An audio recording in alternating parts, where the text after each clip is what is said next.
And so like the laser, the recovery for each of them, they're kind of the same. Like the electrolysis is a little bit worse. Both of them would advise you to go home and sort of ice down your face for like an hour or something, and that's what I would do. Um, I would usually go like kind of a solid hour with ice, just all over. It just kind of takes the redness out and makes it so it doesn't swell up. And then, you know, it kind of matters too, like if you're in decent shape or just like kind of how you react. Like different people can react to different stuff. I actually have a picture of that first night after my first hour session. Um, she put a little bit of numbing cream on it, and it was like 8 hours later at night, but like the redness had seeped up into my cheeks. Although the rest of this part, where and she didn't do anything up here, but it was just like totally blotchy and red, which I had kind of reddy skin anyway. But yeah, it was real weird. I was like flushed up here the whole night. Then it was gone the next day, and I haven't really encountered that since then. Um, yeah, so the recovery, I generally take like the day to recover. I ice it down, and then I try to take like an aspirin or something, and then just sort of take it easy. Like, don't touch your skin, and don't rub the cat all over your skin. It's never good. Um, although I just did that. But make sure you're fully recovered before you rub the cat on your skin. And yeah, just try to take care of it, and like just don't be too harsh with it, for the first 24 hours and stuff. And then it's okay. Like I went yesterday, and it's good now. And she did it all over, like, you know, both sides, kind of in this area, and then, kind of all around here. And you really can't tell. So, although I've always read stories about these girls, like they'll get a little bit done or something, and then they'll go to work, and there is no way.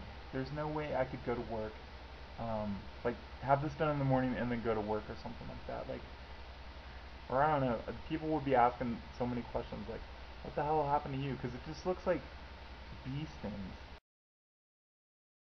I mean, it'd be good if you could ice it down for an hour or something, but when would I do that while I'm commuting to work or something? I don't think so.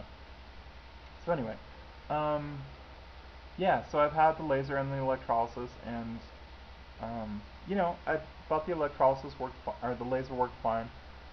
It just got to a point of diminishing returns, and I thought it was kind of a waste of time at the end.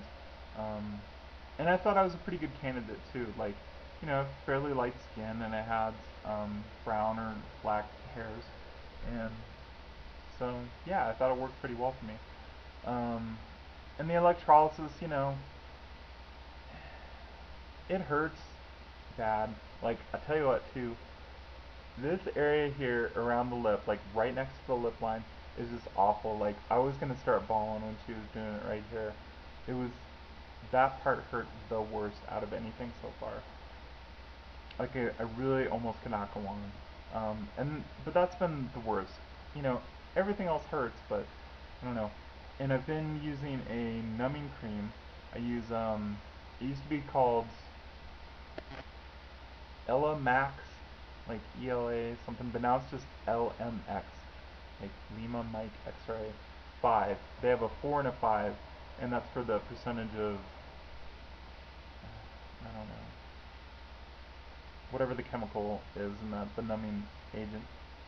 And so I use that, and I use it for the really sensitive areas because it's pretty expensive. It was like $50 for a small tube, um, like a 3 ounce tube or something. And I think you can get it online. Which, if you're really interested, there's a good website. It was like $42. That doesn't include shipping.